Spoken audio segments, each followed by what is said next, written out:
leite de transição, depois tem o leite maduro. Então, surgem muitas dúvidas, né, e muitos questionamentos em relação do leite. Da amamentação materna exclusiva, ou, não, eu não tenho leite suficiente, vou lá no mercado, compro um leite de caixinha e dou para o meu filho. Ou, vou lá na farmácia ou no mercado também, vou comprar um leite de fórmula. Tudo bem. Só que as pessoas, às vezes, né, cometem um grande equívoco de antes dos 6 meses introduzirem alimentações, né, da água para a criança. Vai fazer mal? Bom, depende. Depende do quê? Depende da quantidade. Então, é desses assuntos que a gente geralmente trata, tá? E outra situação importante também é ensinar as mães. Ensinar o quê? A esse primeiro contato, né? O contato da amamentação, a como tem que ser o posicionamento do maxilar inferior, do lábio inferior da criança, que tem que estar do jeitinho que está esse bebezinho aí na foto. Mas professora, por que isso tem relação alguma relação com a amamentação? Claro que tem. Se a criança ela não tem um agarre certo, ela succiona mais e ela cansa mais e ela tem mais gasto energético. Se a criança tem um agarre certo, ela tem menos gasto energético, succiona melhor e se alimenta mais, tá? Então, são algumas dúvidas que a gente costuma tirar, ou que a gente explica para as mães no período que elas vão para a consulta de um porpério. Então, vamos lá. Lactância materna é o assunto da nossa aula de hoje, um assunto de extrema importância. Então, vale lembrar aí que é a melhor alimentação para o recém-nascido, tá? E para a criança em seu primeiro ano. Deve ser lactância materna exclusiva nos 6 primeiros meses. A Organização Mundial da Saúde recomenda lactância materna até os 2 anos, especialmente em países em via de desenvolvimento. Professora, meu filho mamou até os 5, né? Meu filho mamou até o 1, meu filho mamou até 6, meu filho mamou até 3 meses. A gente sabe que, né, infelizmente, nem tudo é regra. E para toda regra tem sua linda exceção, tá? Posso amamentar até os 2 anos? Pode. Posso amamentar até 1 ano? Pode. A livre demanda, né? A livre necessidade. Só que, vale lembrar que o princípio da lactância materna exclusiva até os 6 primeiros meses é que a criança não precisa de outro complemento, a não ser em quadros e outros processos patológicos. Professora, eu acabei de ter um filho, né? Mas eu tenho um outro filho pequeno, de 1 ano e pouquinho, ele também mama. Tem problema? Isso é chamado de amamentação em tandem. Não tem problema.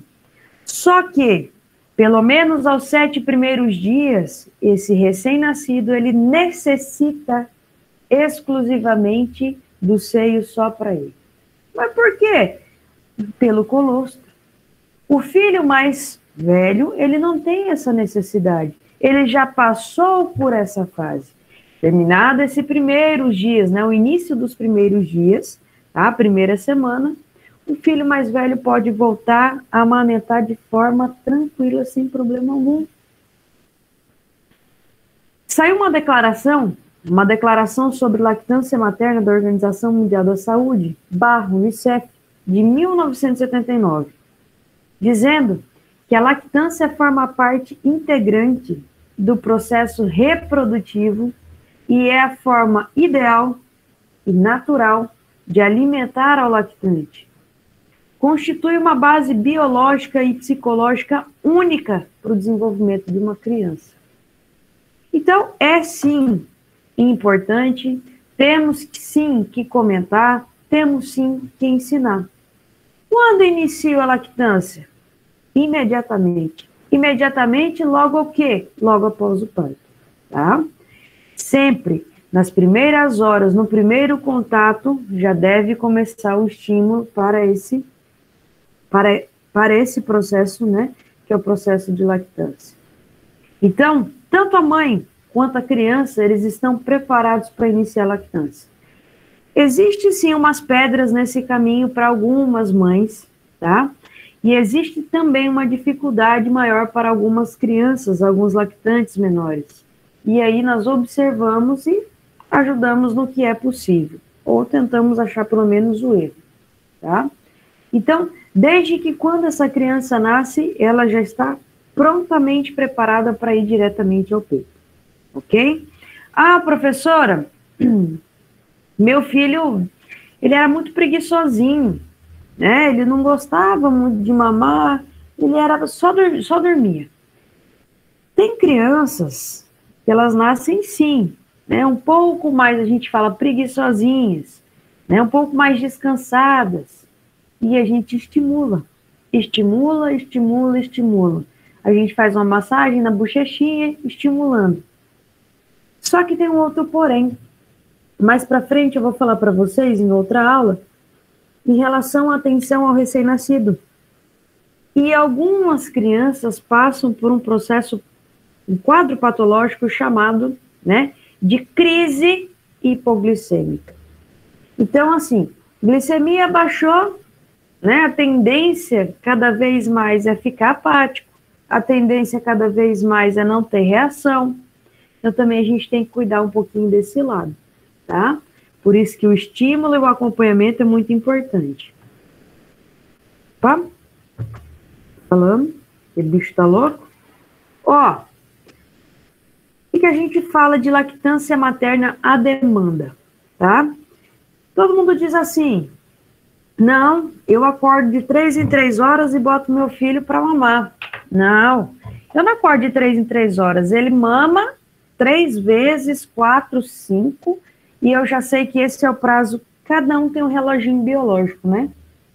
Só que, o que a gente fala? Que supõe que o bebê deve ser alimentado cada vez que ele queira. Desde o primeiro momento do nascimento até quando ele soltar o peito. Temos que esquecer dos horários e a duração de cada toma. O que acontece, gente? Essa questão de 3 em 3 horas é um parâmetro que a gente recomenda, tá? Para as mamães que são mais sossegadinhas e para as crianças que não dão tanto trabalho, para lembrar que essa criança precisa se alimentar. Mas não que essa alimentação tenha que ser a cada 3 em 3 horas. Não que a cada mamada, né, ele dá lá 5 succionadas e acabou. Não existe isso. Tanto que a criança ela vai pegando a reação, né, de quando ela não está mais, não quer mais, já está satisfeita, ela tira o rostinho muito prontamente. Só tem que tomar um cuidado que eu sempre indico às mães. Lembrar que o seio, né, que o peito materno não é chupeta, tá? Por quê, professora? Porque tem muita criança, né, que gosta de ficar perto da mãe, gosta do aconchego, do acalanto da sua mãezinha e fica ali pregada no peito 24 horas. Às vezes nem mamando tá. Então a gente sempre diz para a mãe, ó, tá succionando? Tá vendo que a bochechinha ou a boquinha não tá mexendo? Tira. Tira do peito, porque senão isso vai virar hábito, vai virar costume e depois para fazer essa retirada vai ser pior, tá? Então, a Organização Mundial da Saúde recomenda a lactância materna exclusiva ao redor, né, até ao redor dos 6 meses de idade e a continuação da mesma, com uma introdução gradual de alimentos complementares até o 2º ano de vida e mais se for possível, tá?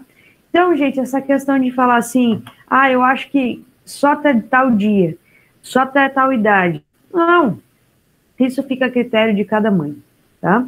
Tem criança que faz o desmame depois de 3 anos. Quais são as vantagens?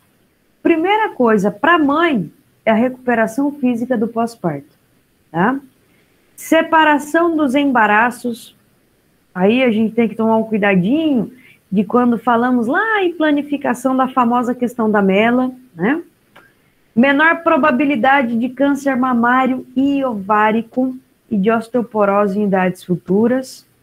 Oferece um espaço maior e melhor para uma maior e melhor interação entre a mãe e a criança, o que influi no desenvolvimento psicomotor do lactante, tá? E a lactância materna proporciona à mãe um prazer físico e emocional. Professora, não é para todas, né? Claro que não, né, gente? A gente sabe que existem condições e condições.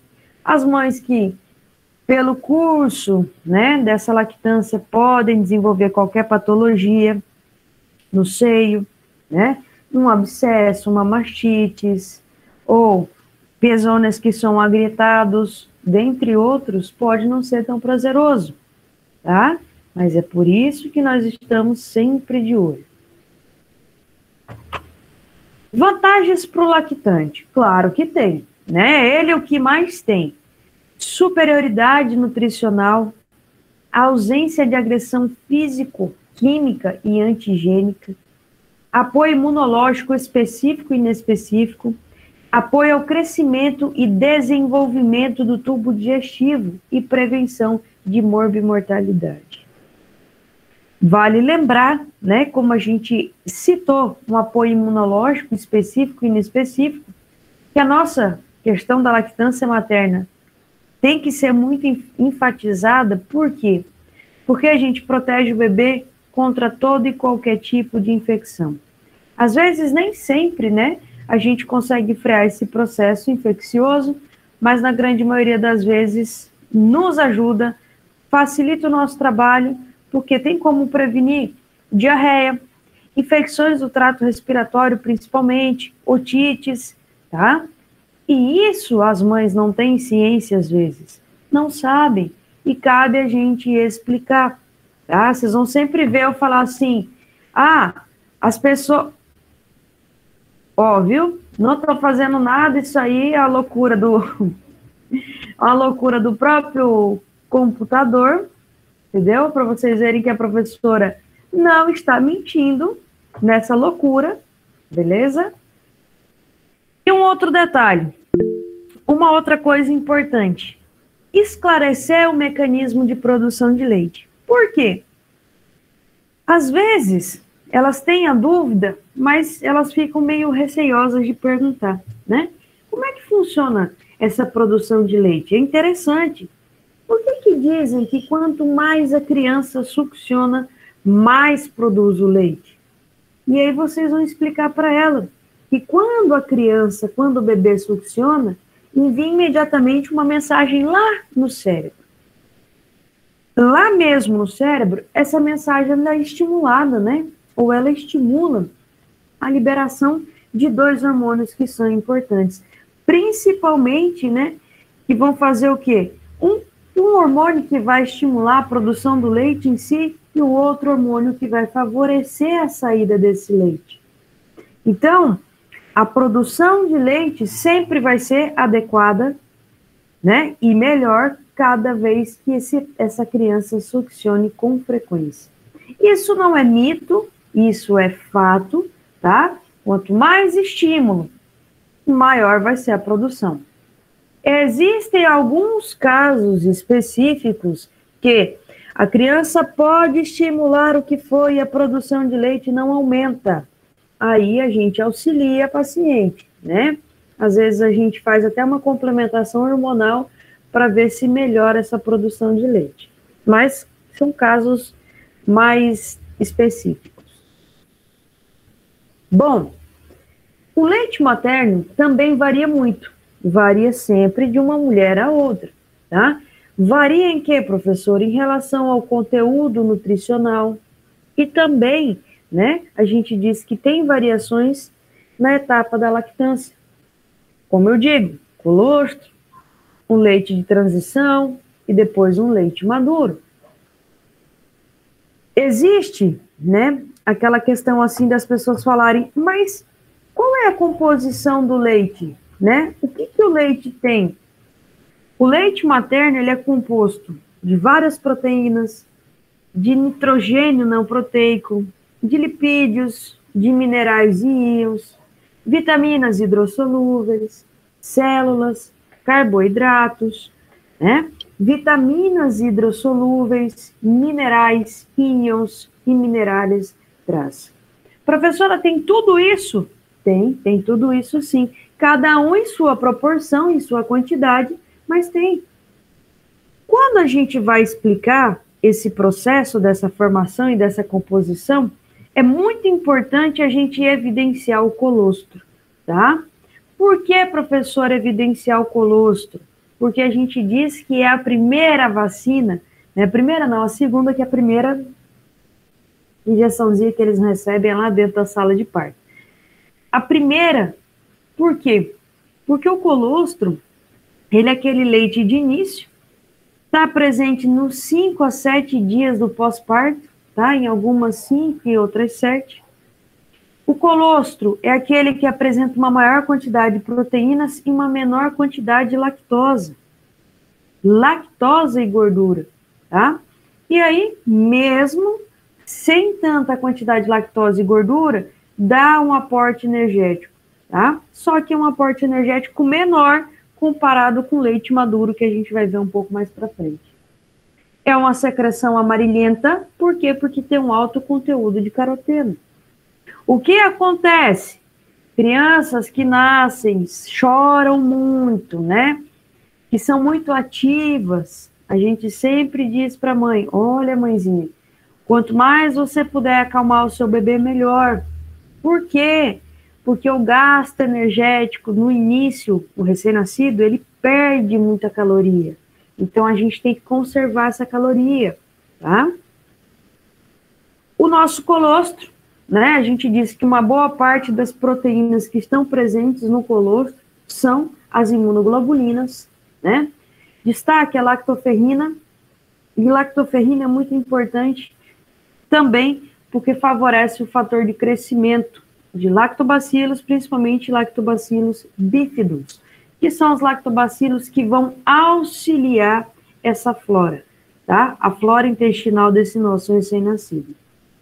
O volume do colostro varia, né? Nos 3 primeiros dias é de 2,20 ml e ao 6º dia, né, chega a 580 ml, tá?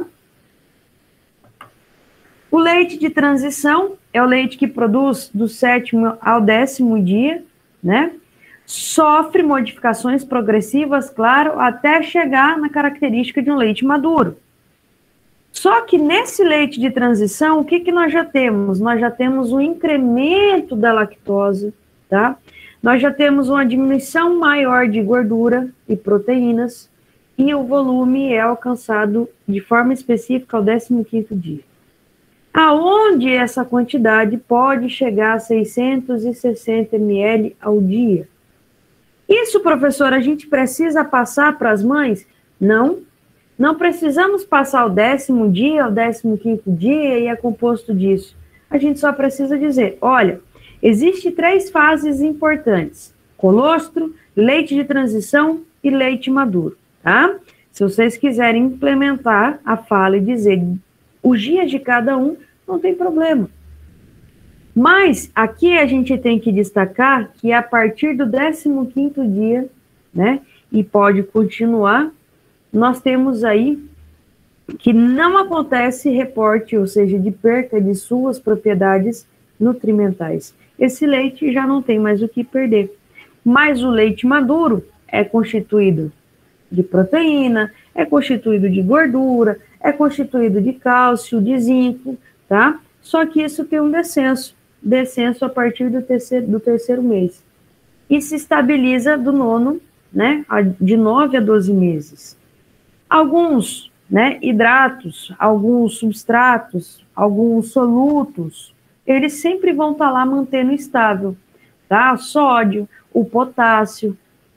E vale lembrar que esse leite maduro se produz um promédio de 700 ml, tá? Mais ao dia, mas pode chegar a 1.200 ml por dia, ou quando muito mais que isso, quando se amamenta mais de um filho, tá? Então é o que eu disse, aquela história de amamentação em tandem, né? Tá amamentando o filho mais novo e amamentando o filho mais velho. Tem problema? Jamais, não tem problema algum. Então, a composição do leite, a gente sempre faz um comparatório, né, do colostro, do leite de transição, para com o leite maduro. E se vocês olharem ali em relação à quantidade de calorias, proteínas, albumina, caseína, lactosa, gordura e colesterol, vocês vão ver que existe uma diferença. Por exemplo, de todos, né, em relação à caloria, o colostro, ele ficaria um pouquinho mais abaixo, 671, tá? Ao leite de transição já tem um incremento a mais de 735 e depois ele mantém de 680 a 700. Gordura, né? O colostro ao início não tem muita gordura. Professora, não tem muita gordura por quê? Gorduras que serão difíceis de ser digeridas e que compliquem, né, o trânsito intestinal desse nosso recém-nascido. E depois vai tendo um incremento dessa gordura. Colesterol, sim, o colesterol no colostro tem uma concentração muito maior, de 270, tá? Depois vai diminuindo. Ah, mas por quê, professora? Porque nós precisamos manter um suporte energético para esse recém-nascido, ok? Fora a proteína, que em grande quantidade ali nós também temos o colesterol. Ponto. Dentre outros fatores, tá? De comparação à lactosa, à albumina, à caseína, tudo isso é importante. Só que, se a gente for fazer uma observação, né, em um leite humano, um leite de vaca e um leite para lactantes, a gente encontra diferenças. De forma específica, alguns vão ter uma porcentagem maior, né, e outros uma porcentagem menor. Professor, então, por que a gente não pode, perdão, dar leite de vaca ao recém-nascido? Né? Eu não tenho leite suficiente, eu vou dar leite de vaca. Leite de vaca, ele vai ter muito mais sódio, ele vai ter muito mais potássio, ele vai ter muito mais cálcio, ele vai ter muito mais fósforo, ele vai ter uma concentração boa de ferro, vai ter uma concentração grande de energia, né? Vai ter uma concentração muito maior de proteínas, mas aí você para e pensa. E de gordura, né? Que tá ali meio que páreo. Mas a gente para e pensa, gente, que o problema não é esse. É sim, né? Uma boa alimentação quando não se tem o leite humano, tá? Mas o problema aqui, nós estamos falando que o leite de vaca em si, ele tem uma concentração muito grande de gordura, e além de gordura, de proteína, e que ao início, né, o trato gastrointestinal desse nosso recém-nascido, ele está acostumando e adaptando a esse mundo. Vou ver.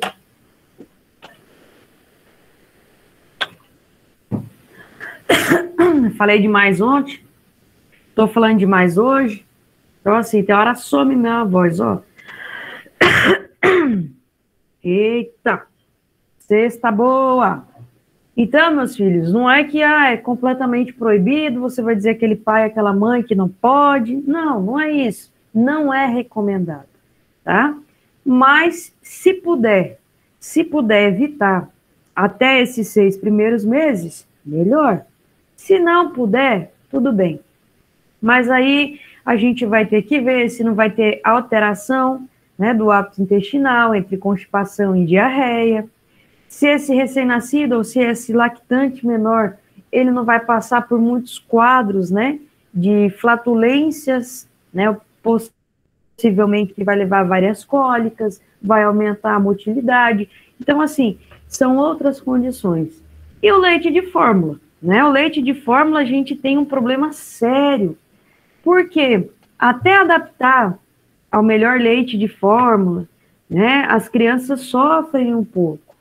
Muitos ficam constipados, né, tem constipação, outros, infelizmente, apresentam quadros diarreicos que pode levar a um grau de desidratação, tá?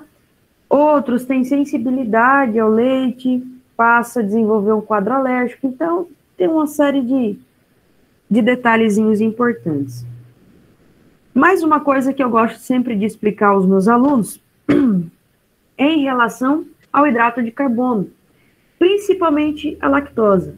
A lactose, que é a glucose e a galactose, é o hidrato de carbono mais importante, tá? Mais importante e abundante no leite materno. A concentração varia muito, mas independente da concentração, a gente diz que, apesar de todas as modificações dietéticas ou das condições nutricionais da mãe, ele tem uma concentração boa. Mas, professora, deixa eu entender uma coisa. Quando a senhora fala de lactose, né? Para quê? Qual que é a importância da lactose? A lactose, ela é um disacarídeo. E essa lactose é quem vai facilitar a absorção do ferro, a absorção do cálcio, junto com outros lactobacilos, tá? Vai também ajudar a promover a reprodução dos lactobacilos no intestino, protegendo a flora intestinal e acidificando as evacuações das crianças. Então, por isso é muito importante. Outro ponto que eu gosto também de mencionar é a galactose. Por quê? Porque a galactose ela é fundamental para a síntese de cerebrosídeos, e cerebrosídeos são alguns compostos, né, que tanto vão desenvolver a parte calórica e energética, também são importantes para desenvolver o sistema nervoso central. As glucosamidas, geralmente estão em menor proporção, mas também são importantes. Esses detalhes, na grande maioria das vezes, não se é citado, e a gente tem que mostrar a importância disso, enfatizar a importância da amamentação. Lipídio, a concentração de gordura é de 35 a 45, são a principal fonte de energia do leite, ou seja, aproximadamente 50% das calorias totais, e é o componente mais variável do leite. Professora, mas colesterol, né, que a gente estava vendo lá no início, que o colostro tem uma quantidade mais abundante de colesterol, né? Então, olha lá, a quantidade no leite materno é de 100 a 150 mg/litro. Útil para quê? Útil para ajudar na formação do tecido nervoso, para ajudar na síntese de hormonas esteroideias e sais biliares. A gente não pode esquecer, né, que tudo é novo, principalmente ao recém-nascido. É um corpo que está em adaptação. Já nasce pronto, mas a gente precisa suplementar, né, agregar a esse corpo. Então, a gente precisa estimular, e a estimulação de todas essas benfeitorias vem a partir da amamentação. A gordura, quando a gente fala graxa láctea, a gordura láctea, ela se forma através de alguns lipídios que são circundantes na dieta materna e também nas reservas. Quando a dieta é escassa em lipídios, existe pouca reserva. É o que a gente fala assim, a gente até brinca, né? As mães fits.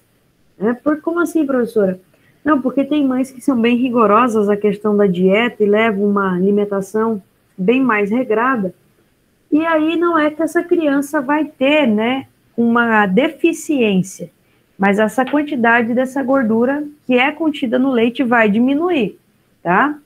Geralmente, isso é um processo que acontece nas mães que são desnutridas, ok? Mas também nas mães em que não tem em sua ingesta, né, nenhuma forma de lipídio. Então, o que acontece? Pode diminuir a quantidade de gordura, mas e por que essa criança, então, não vai acontecer nada mais grave? Porque a concentração de proteína permanece, tá? Pode ter uma diminuição na gordura, mas a proteína sustenta. Não estou dizendo que vocês não têm que ser fit, viu? Proteínas. A alfa-lactoalbumina é muito importante.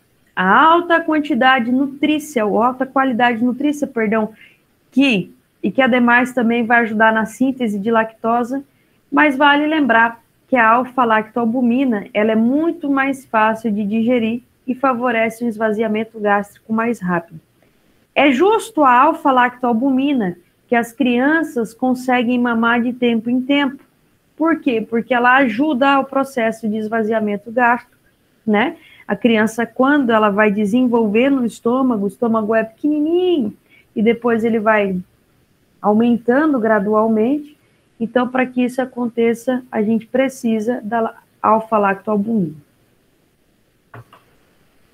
Existem outras, sim, proteínas, né? Como imunoglobulinas, mas nós falamos de lactoferrina.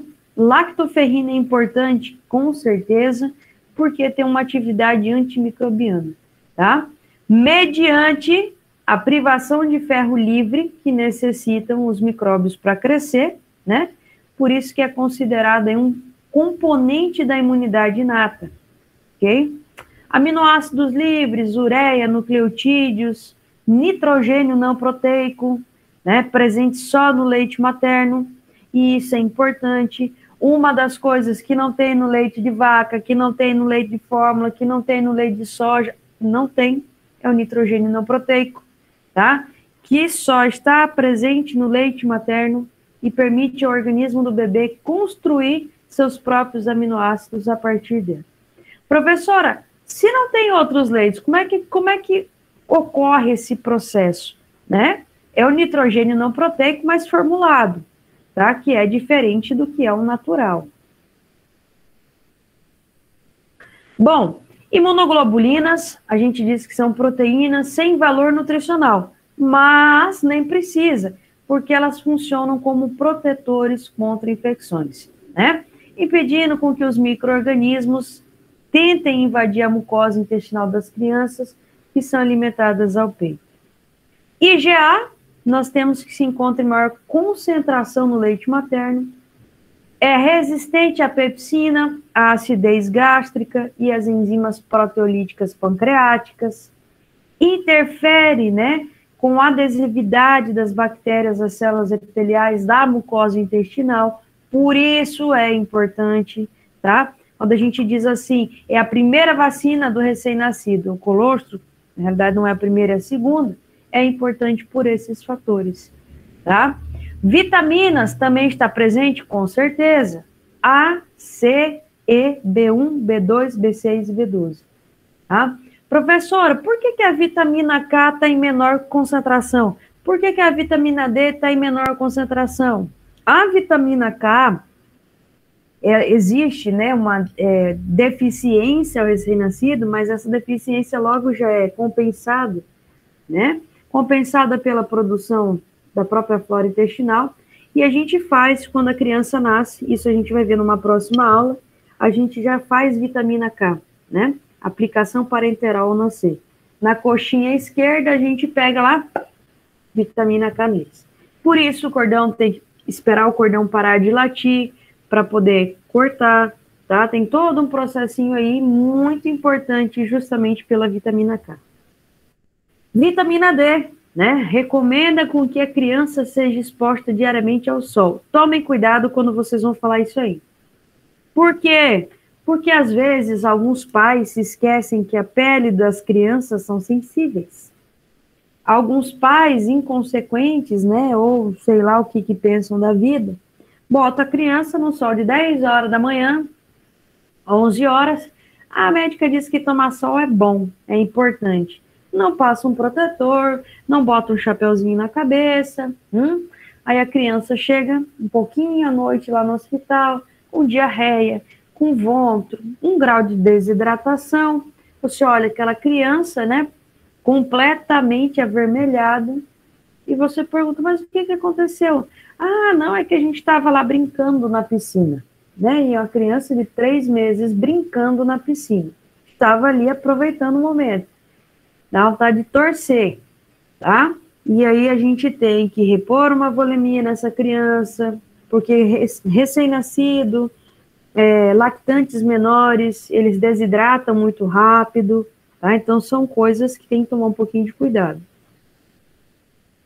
O ferro, tanto o leite materno quanto o leite de vaca se caracteriza por uma baixa concentração de ferro, né?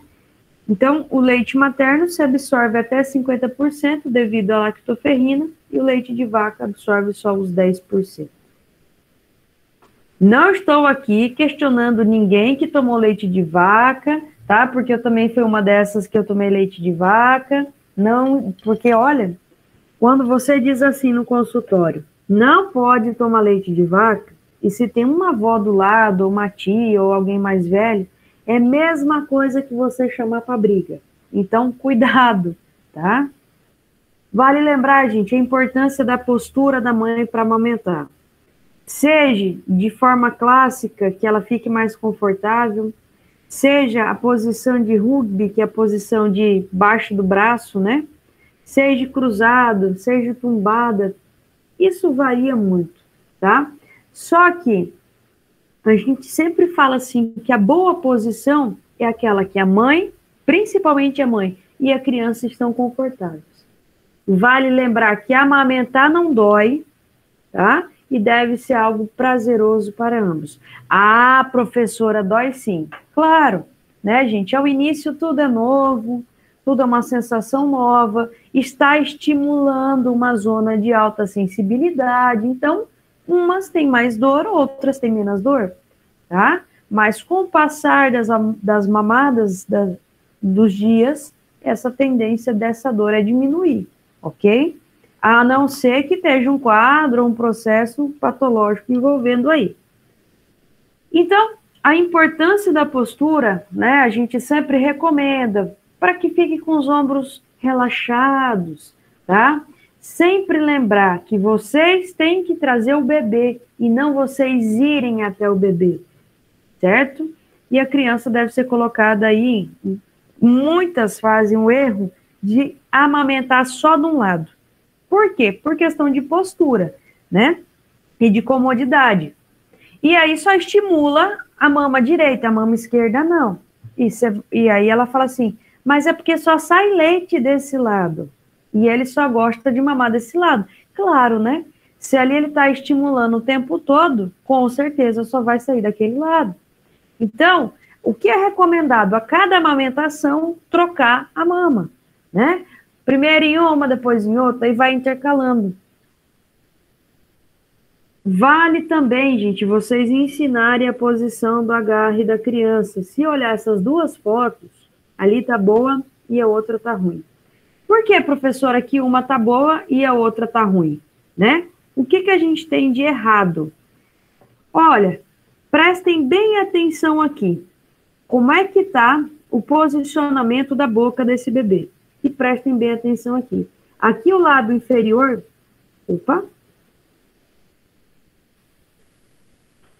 aqui o lábio inferior é um lábio inferior que está completamente reto, tá? Isso acontece o quê? Isso acontece com que essa criança, ela vai demorar muito mais para conseguir amamentar. A sucção não é uma sucção perfeita, ela vai gastar muito mais caloria e não vai conseguir se satisfazer. Quando a criança everte o lábiozinho inferior, é o encaixe correto para a sucção. Ele trabalha menos, né? Então, o que acontece? Ele succiona menos, porque ele está numa posição correta, ele vai mamar mais, e pronto, está tudo certo e tudo resolvido. E também, né, desgasta menos a parte do pezão, do bico do peito, do seio da mãe, tá? Bom, o que acontece? Todo esse processo é lindo, perfeito e maravilhoso, mas infelizmente algumas das nossas pacientes podem cursar com alguns problemas, tá? Professora, mas quais são os problemas mais frequentes? Bicos do peito, né, pezones que são dolorosos, que estão agrietados, ou uma produção insuficiente de leite, ou uma congestão mamária, ou mastites, ou até mesmo um abscesso mamário, tá? Pode acontecer? Claro que pode. Mas, professora, geralmente acontece? Não. Depende muito do cuidado também, tá? Depende muito da condição da paciente também. E aí a gente sempre pega essas questõezinhas. Opa! Passou tanto que já estava despedindo de vocês aqui, ó. Quando a gente fala assim, gretas no pezão, né? O que causam essas gretas? A má postura, geralmente é a causa mais frequente. Vale lembrar, gente, umidade, tá? Geralmente as pacientes têm o sutiã, né, o porta-seno, e colocam lá, antigamente colocavam empapadeiras, e as empapadeiras eram estruturas mais plastificadas, uma coisa mais antiga. Hoje não, hoje o gel protetor é completamente diferente, então já não fica mais aquela zona tão úmida, né? O uso de substâncias irritantes, sabão, creme, pomada, desinfetante, gente, tem cada coisa que as pacientes às vezes passam, não sei, que você fica assim, meu Deus do céu, né? Desde azeite de oliva até um azeite de mamona. Então, aí, para terem mais ou menos uma noção das coisas. Professora, tem como evitar, né, essas gretas no pezão? Tem, gente. Rachaduras no pezão, tem mães que a criança está succionando, tem umas que até caem um pedaço, ou se não que cai todo o pezão. Então, assim, tem como ter sim os cuidados. Evitar a umidade, estar na posição correta, manter o peito seco, né? Refrescado, tomar um vento, como eu sempre brinco com as minhas pacientes, procurar o uso de tecidos que são mais naturais, evitar lavar o peito antes e depois de cada toma. Ai, professora, mas isso se não lavar é nojento. Não, por que nojento? Não tem que ter nojo. Quem estava amamentando é seu filho, né? E é só uma criança, certo? Ah, mas então quer dizer que vai ter má higiene? Não, não é isso que eu estou dizendo. Por quê? Quando se passa cremas ou pomadas, né? Toda vez vai ter que lavar, não vai? Vai. Toda vez aquela zona vai ficar úmida, não vai? Vai. A boca da criança, ela já tem a saliva, o que umedece. Então, o que a gente recomenda? Depois de terminar a mamada, né? No lugar de passar creme, de colocar maisena, o que for, pega as gotinhas do leite, passa em volta, passa em cima do pezão e pronto. E deixa secar ao natural. Ele vai mamar de novo, não tem problema nenhum, é o mesmo leite que ele está mamando, tranquilo. Congestão mamária é muito comum? Sim. Quando a gente fala de congestão mamária, geralmente aparece no segundo dia, no quinto dia depois do parto, na primeira semana, tá? É mais frequente naquelas crianças que não foram colocadas para mamar logo no início, né? Depois que nasceram, tá? E que não mamam a demanda. A mulher vai apresentar aquele peito congestionado, que é aquele peito tenso, duro, doloroso. A auréola, ela vai estar mais tensa, né? E aí, o que vai ficar muito mais difícil desse bebezinho fazer o agarre. Pode ser que esse quadro apareça uma febrículazinha ou até mesmo um grau de febre. Aí a gente precisa analisar, né? Algumas precisam depois tomar antibiótico. Então, tem todo um processo também que a gente tem que viabilizar. Não adianta ela estar com a congestão mamária, certo? Não conseguindo amamentar, geralmente é só unilateral, né? Então tem a outra, mas insistir para que a criança amamente ali. Não, porque não vai ser algo que vai lhe trazer um conforto, vai lhe trazer dor, incômodo. Então aqui, bom, essa loucura não foi minha aqui não, viu? Tô falando para vocês que o negócio tá encapirotado. Então, aqui nós temos a imagem, né, do que seria pezones agrietados e a congestão mamária, tá? Dentre outros quadros, eu já vi até abscesso, ok? E aí teve que ser drenado, entrar com antibiótico terapia, a criança teve que ficar sem o peito por uns dias, então tem todo um processo. Conservação e transporte, a gente diz em relação a conservar o leite, tá? O que acontece? Muitas mães trabalham, né? Muitas mães não têm como ficar indo e vindo. Outro, no Paraguai, há uns tempos para cá, acho que uns 4, 5 anos, está sendo mais efetiva aquela questão do banco de leite, né? A importância do banco de leite. Vale lembrar, gente, que a conservação do leite é muito fácil, tá? Tirou, extraiu, vamos lá colocar na temperatura correta. Mas, professora, como que eu vou saber a temperatura correta? Se você coloca num congelador doméstico, que geralmente é o que as pessoas mais apresentam, não tem problema. O que não pode? O que não pode é cortar a cadeia de frio, tá? Seja em temperatura ambiente, em torno de 21 graus, tá? Umas 10 horas. Seja no frigorífico, seja no congelador doméstico, que é o mais comum, a menos 20, né? Até os 6 meses da extração. Até. É claro, né, gente, que no mínimo, aquela concentração daquele leite com 3 meses é uma coisa, até 6 meses é outra, tá? Se ele tiver congelado, não tem problema, mas preferencialmente vocês não vão usar aquele que está com 6 meses, certo? Vão colocar no recipiente plástico ou de cristal, em pequenas quantidades, porque se perder não vai perder muito, tá? Mas o que é interessante, gente, quando tirar o leite, tá? E não pode deixar quebrar a cadeia de frio. É igual uma vacina. Se deixou quebrar a cadeia de frio, perde as propriedades, certo? E é muito importante colocar a data de extração. O que acontece? Qual que é o erro? Descongelou. Ah, vou descongelar na temperatura ambiente. Beleza. Mas você não vai dar um leite frio para o seu filho, né? Então, aí vocês vão ensinar a fazer o banho-maria, tá? Não tem essa coisa de pôr no micro-ondas, não existe. Vai destruir todos os componentes do leite materno. Então, vai colocar em banho-maria, sem problema nenhum, a criança vai mamar igual. Quero transportar, vai levar numa bolsa térmica, tá bom? Não pode romper a cadeia de frio. Eu sempre brinco com as mães, ó, foi lá no sítio visitar a mãe, a avó, o tio, o periquito e papagaio. Coloca numa bolsinha, coloca um gelinho em volta, mantém a temperatura. Por quê? Quebrou a temperatura, chegou lá, aquele leite que estava congelado, descongelou, não tem mais as mesmas propriedades que deveria. Então, você não vai estar fazendo com que seu filho esteja, né, fazendo uma boa alimentação, por assim dizer.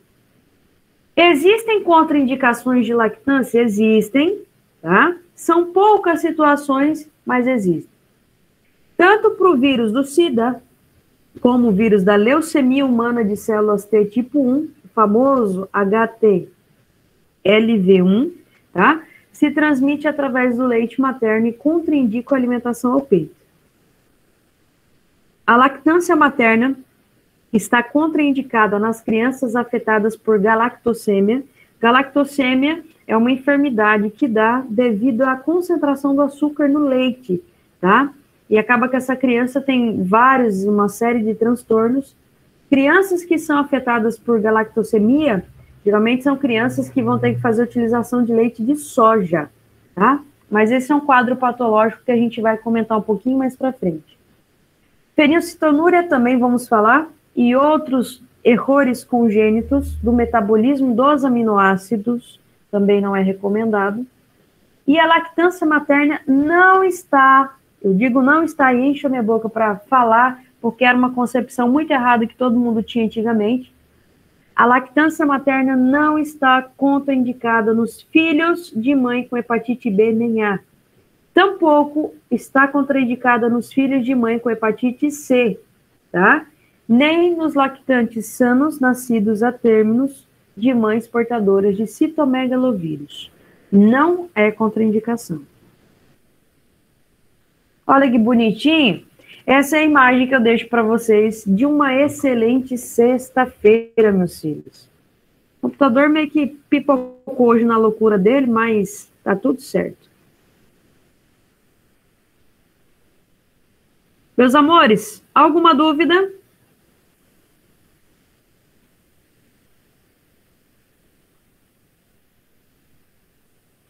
Aula bem tranquila, bem de boa.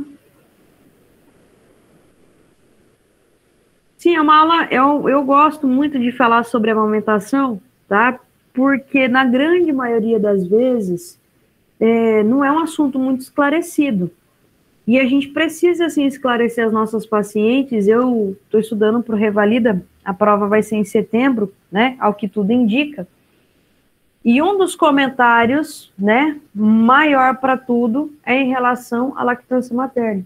Então, assim, cada vez mais se relaciona mais o assunto, cada vez mais se cobra mais, porque é algo que não dão muito valor, né? Ah, é somente um assunto. Não, é um assunto. E um assunto que deve ser comentado e falado, tá bom? Meus amores, muito obrigada pela aula de hoje, muito obrigada pela presença de vocês.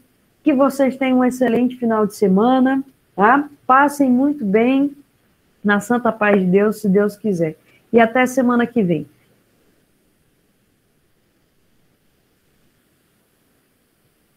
Simões, eu já vi que agora tem uma parente aqui, né? Simões.